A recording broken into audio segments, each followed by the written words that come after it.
My name is Alhaji Sodiq or Lalikon, popularly called JCMC. It's my pleasure to be here on Moment with JCMC, where we bring personality to say their opinion. As we all know, that no matter how the case may be, in one way or the other, we all have our opinion, either as a family man, as a stakeholder, and as an elder.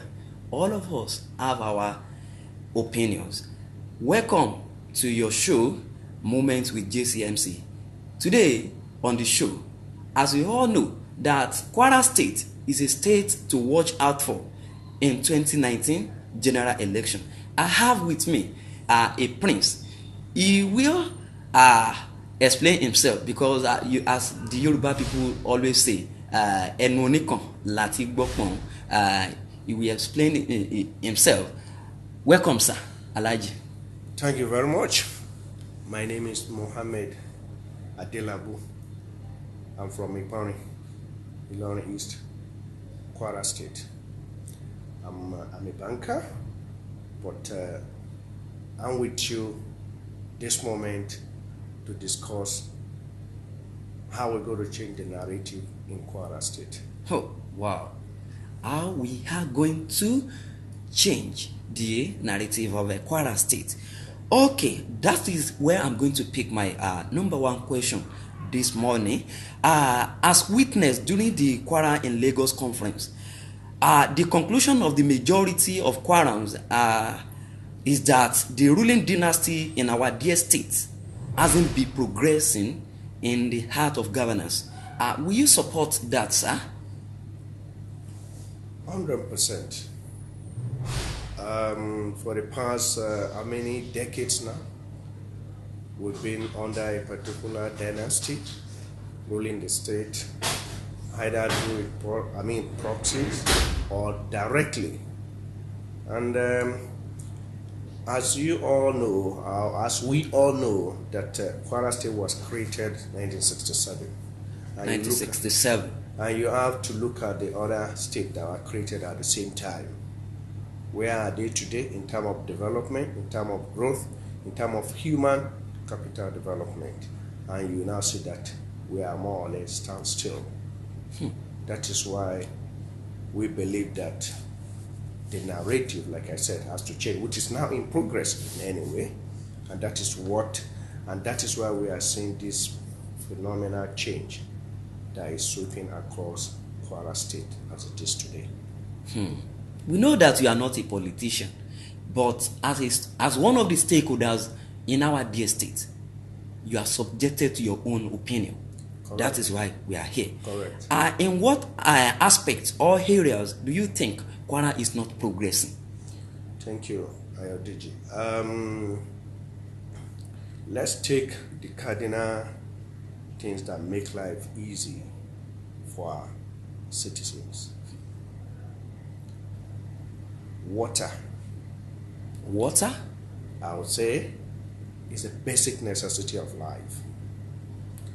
And for the past 16 years, it has either been developing or expanding Asa Dam, Agba Dam, and all those in order to make water available for the people in Ilorin metropolis. But unfortunately, as it is today, they are using mobile tankers to get water, portable water. To transfer water to individual houses. Wow. It can't continue to be like this. It can't be this difficult for any government that is serious and to ameliorate, the suffering of the citizens. That's one. What about the education? When was the last time we'd see new schools, model schools, and with enough teachers? That's number two. You took water first. Exactly. Education number two. Education number two. All right. Now, let's go down to, I'm still talking about the basic thing because those are things that it should be taken for granted by any citizen that, look, I must be able to provide qualitative education for my children. I should be able to take water. Health. how many of our basic health centers? I know in my own hometown there is one in Iponrin. Yeah. A majority of majority had more or less no drugs and no medical personnel. So if your care is not taken, if anything happens, you have to travel all the way from Iponrin to Ilorin to get water, to get medical attention. Okay, medical attention. Okay. For how long are we going to continue like this? But we have allocations to states, to local governments. What are these being? What are they spending all these allocations on? Are you going to say salary?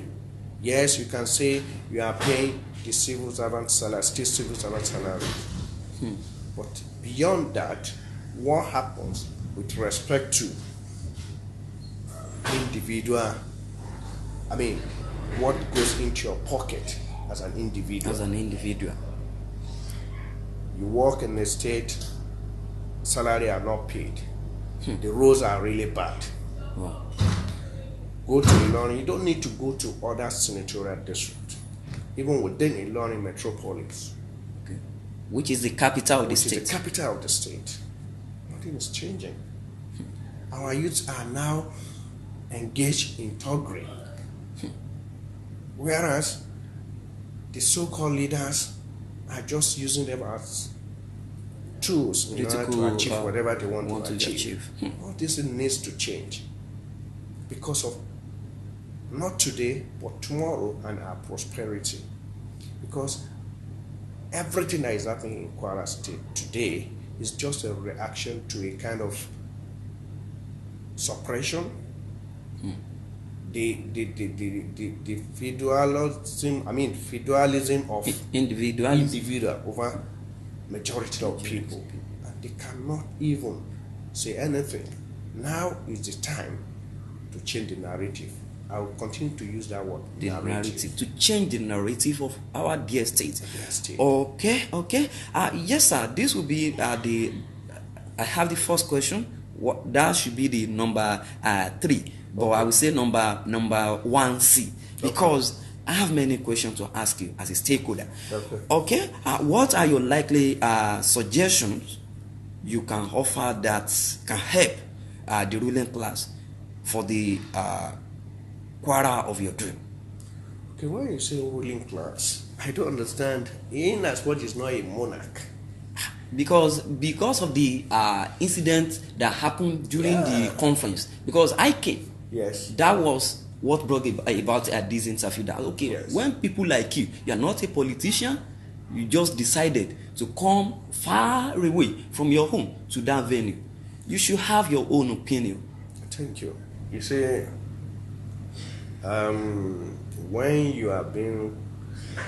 when you see a situation that is a bit lopsided in nature, and you have a man of ethics, and you believe a man of justice, you believe some things is not supposed to be the way it is.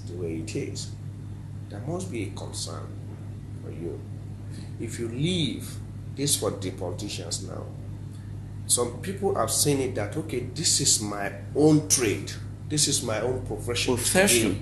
A politician.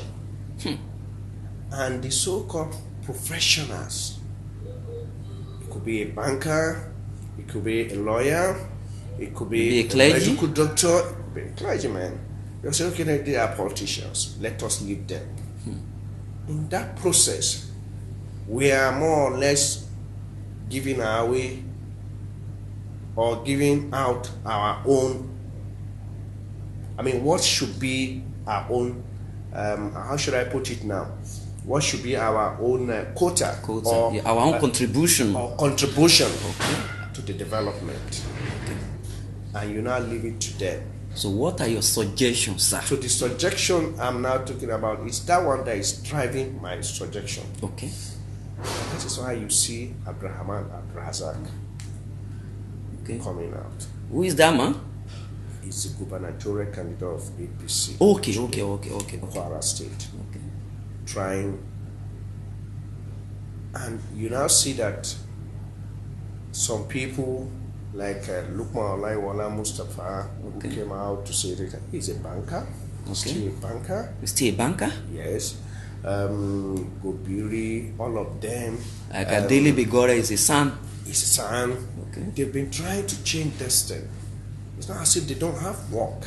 They do have work. They are well paid, but they are concerned with about the future of Kwara. Future of Kwara and the way people are suffering.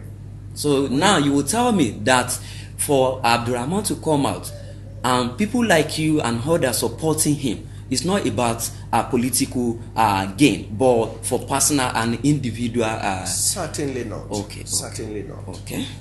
It's just to say, look, if you continue to do things the same way, you keep getting the same result. So let's change things. Let's see how this thing is going to change, and just say, okay, 4 years for Abdurrahman Abdurazak to give a trial, to put into a test. And let's say we are moving away from the so-called dynasty. That is what politics is all about. Government of the people, by the people, for the people. For the people. Not that somebody will sit down as you are with me now and say, okay, Ayodiji, you are going to be the next House of Rep member. And that is taken within a sitting room and become the law and become what people should do. That has been the system. But so it has come to our norms. It has changed now. Even the people, they say, okay, we've anointed you, are going to be the, they are moving around up and down. That shows the level of opposition today. To the dynasty. Or the so-called dynasty. I don't call it a dynasty because it's not a monarch system. They just arrogate that power to themselves because we have refused, the progressives, the professionals, the other people have refused to partake in politics. That's why they monopolize it. Okay. Yes, sir. Politics is about character, principle, and personality, as claimed by Dr. Olori Egbe on national TV with Sheon Okinbaloye. I think I watched it on Channels TV. The man is contesting against Dr. Bukola Saraki in the state. A majority of the candidates we have, like Olori Egbe, and majority of them, we have them in previous oppositions, which belongs to the so-called dynasty. They claim the dynasty is anti-people, as they have claimed. Okay, what has changed?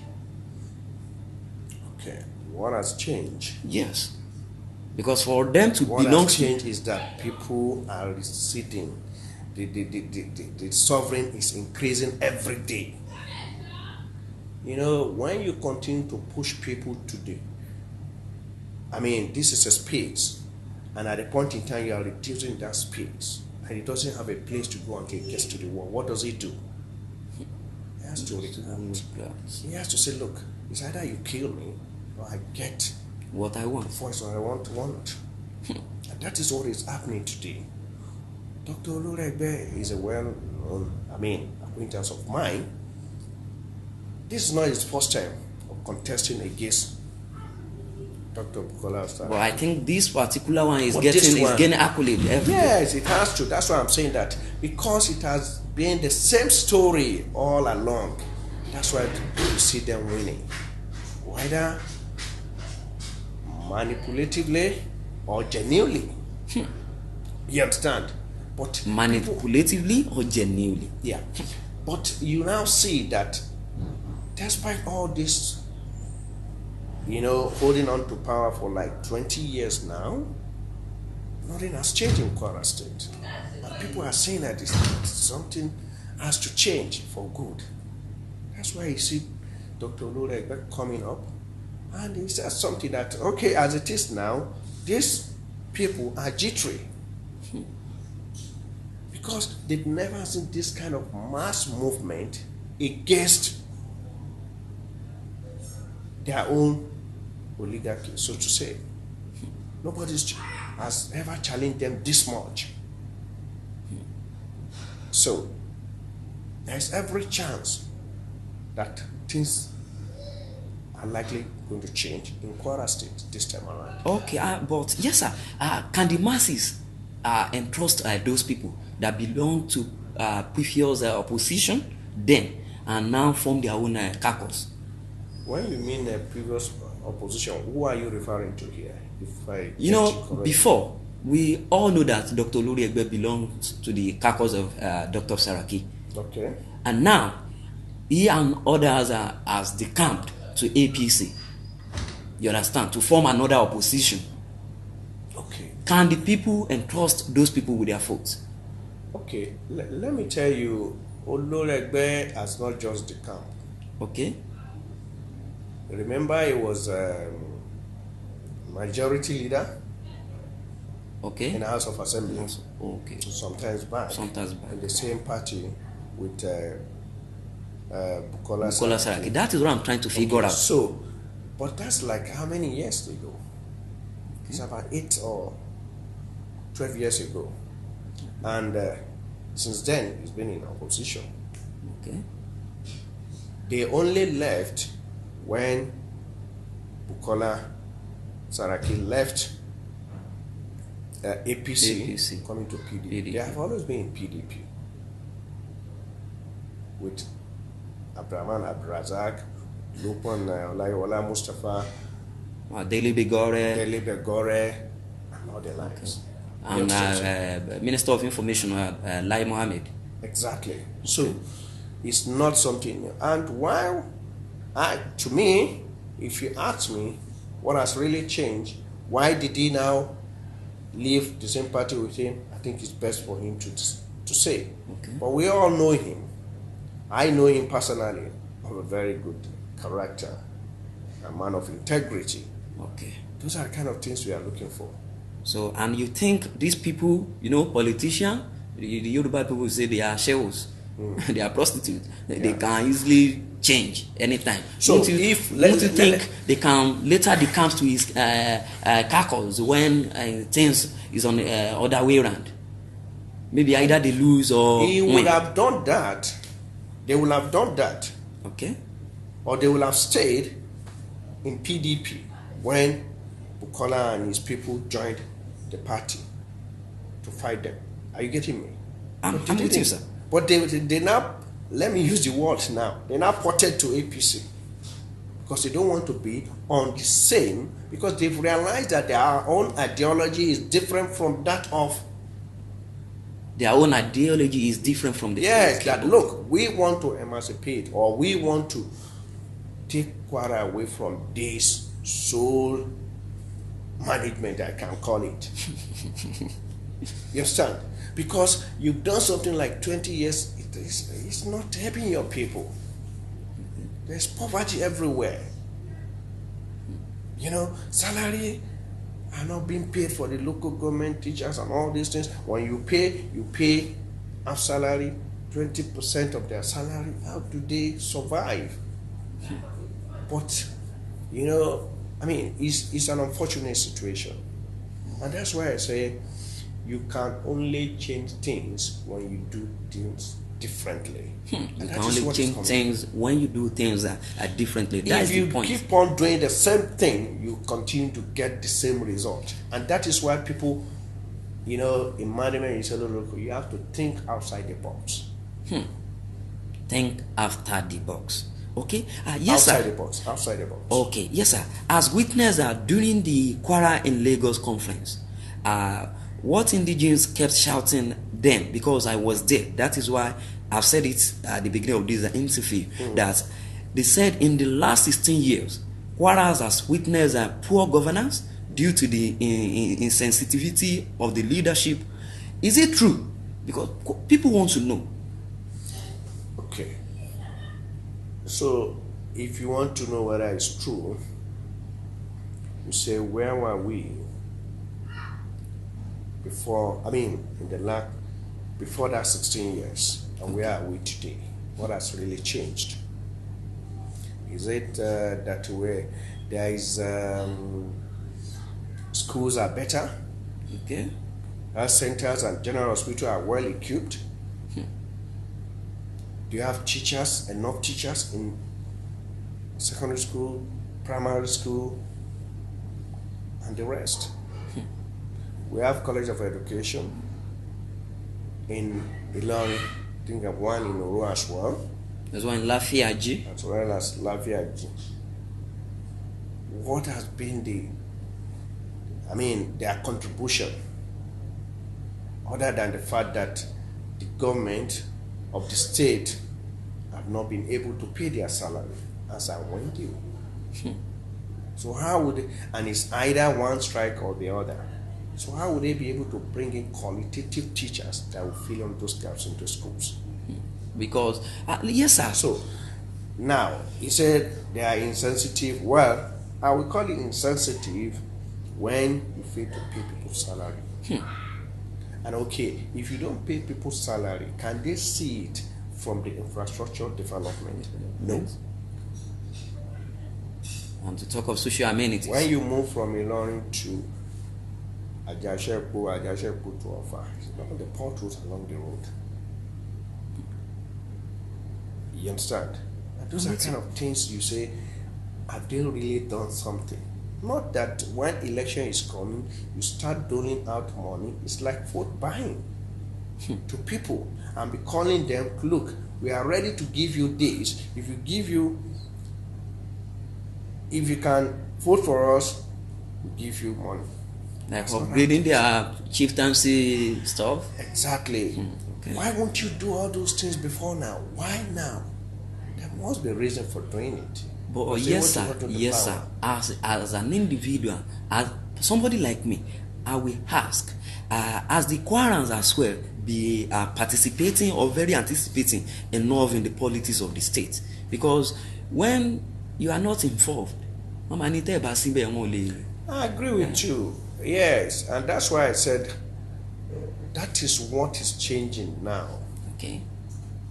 Because people came out, and you have so many aspirants before we eventually, APC eventually come up with Abraham and Abdurazak, because they believe something has to change. They believe that something must change for better in Kwara State. So, and people are so much, and you see, like you made reference to the Kwarans in Lagos conference that was held last week.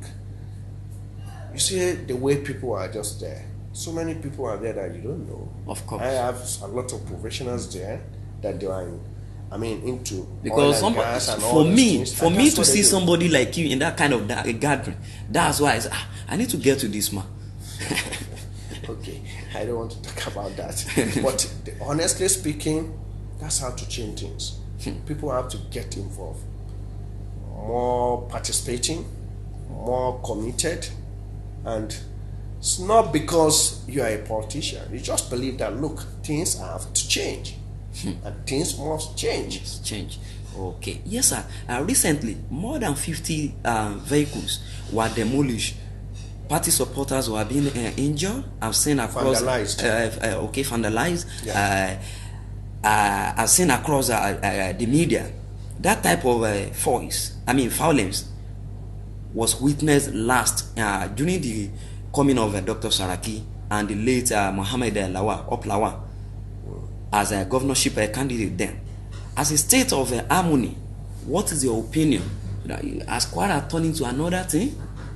I think it's just any form of violence, thuggery, is not something that should be encouraged from both sides, whether you are in government or whether you are not in government, because we are talking about people's life and people's properties acquired through their hard earned, could be salaries, whatever.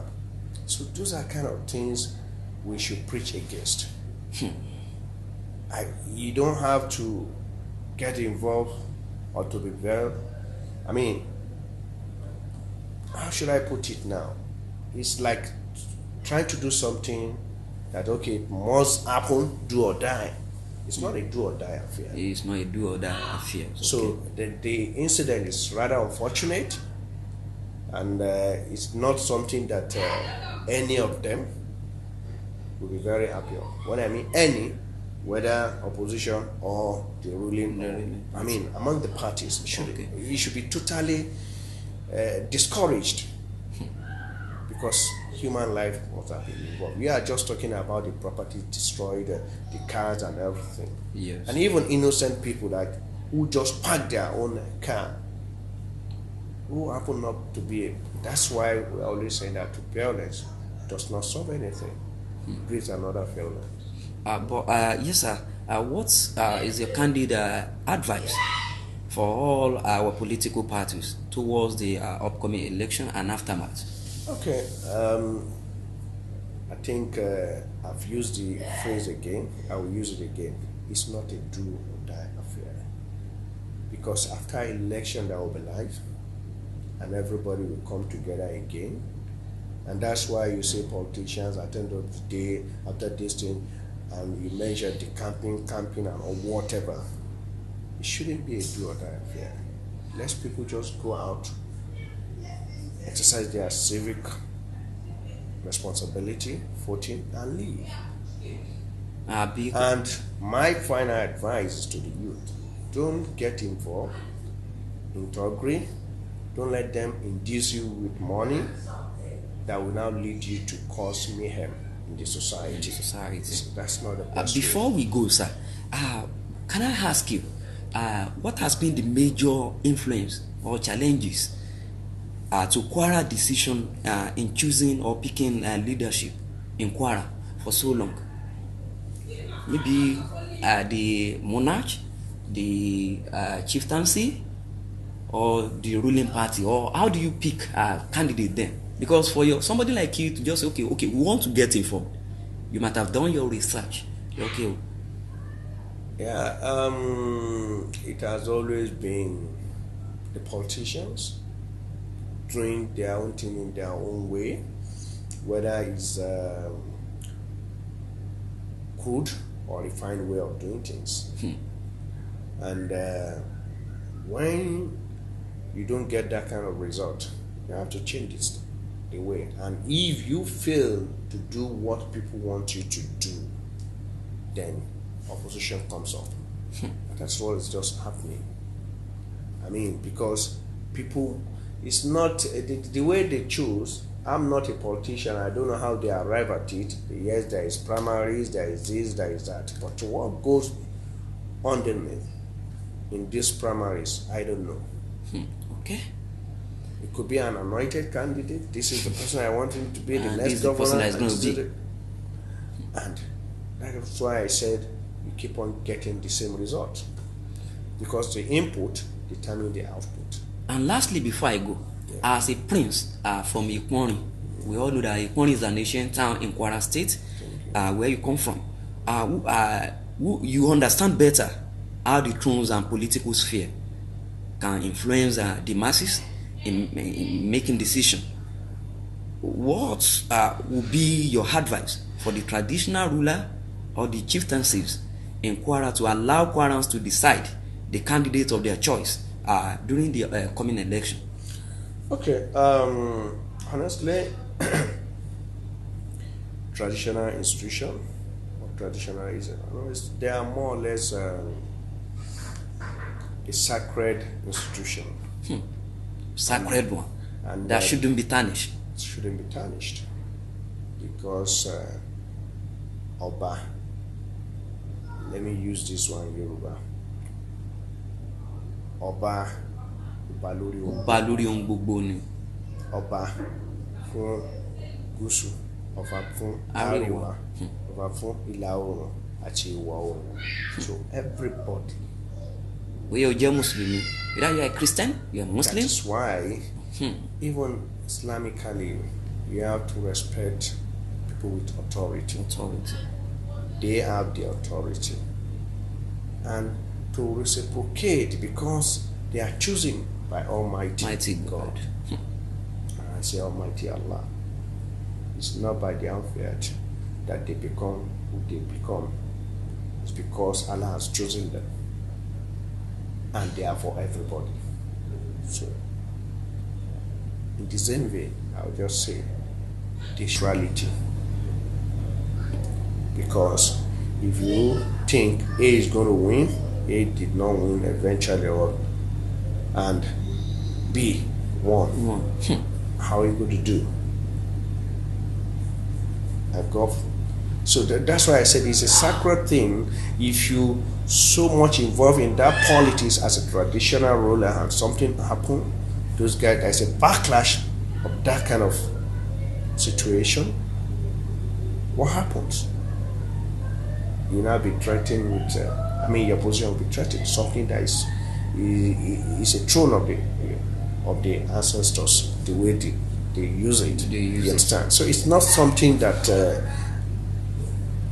I would say our father should involve in politics. They are for all of us. We go to them, we pay homage to them, we say this is it, this is what I want to do. Whether it's good or bad. You inform them before you proceed. Exactly.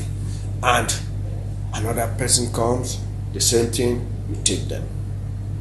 And you'll be praying that there must be peace in town. There must be peace in the city. There must be peace in the whole nation. And that's what traditional rulers should be doing. And that's what I believe some of them are actually doing. All right. That is where we shall be ending this interview. It's my pleasure to have you. Thank you very much. I'm very sure when next we invite you to say your opinion concerning Nigeria, Kwara State, and Iponrin where you come from. You will welcome us. Thank you very much. Okay, I remain my humble self at JCMC. Let me just say KBC to you before. No, I'm not KBC. Okay. You know, I have my tradition. I'm just Muhammed Adelabu. Okay, all is well. Thank you, sir. Àwọn Yorùbá náà máa ń sọ pé ìpàkọ́ ògbọ́sùtì inú rere báyìí ó jẹ́ ni ojú tìró lọ. JCMC Ayọ̀dèjì Sodiq Ọlálékan lèmi jẹ́ ọmọ wọn ní Ìpọnrin pọ́ndà ọkọ̀ gbogbo òlú ńlá. Èmi àdè máa sọ pé bílù bá tóbi tójú China lọ lágbàáyé. Ìlú dáàdì títí tèmi ó ń lọ́gà gbogbo. Ìpọnrin ń ṣe òun bọ̀ sún ọ̀rọ̀ ìkan tó ṣá. Olùpọ̀ àlà ìlú ni mi mú létí tí mo mú jọba. Mo falala mo fi jóye mọ̀jẹ̀ èèyàn tó bá ṣe mí pẹ̀lẹ́. Àlọ́ ẹni ṣe mí pẹ̀lẹ́ àbímọ. Èèyàn tó ṣe mí pẹ̀lẹ́ ọ̀rọ̀ wọn àtòrò bí omi àfàárọ̀ pọn. Omi àfàárọ̀ pọn kòtòrò bí omi ìyẹ́ alẹ̀ ta. That is just my village. I remain my humble self. Thank you for watching this particular episode. You can subscribe to the channel www.youtube.com/AM Media TV. Till next, when I come to you.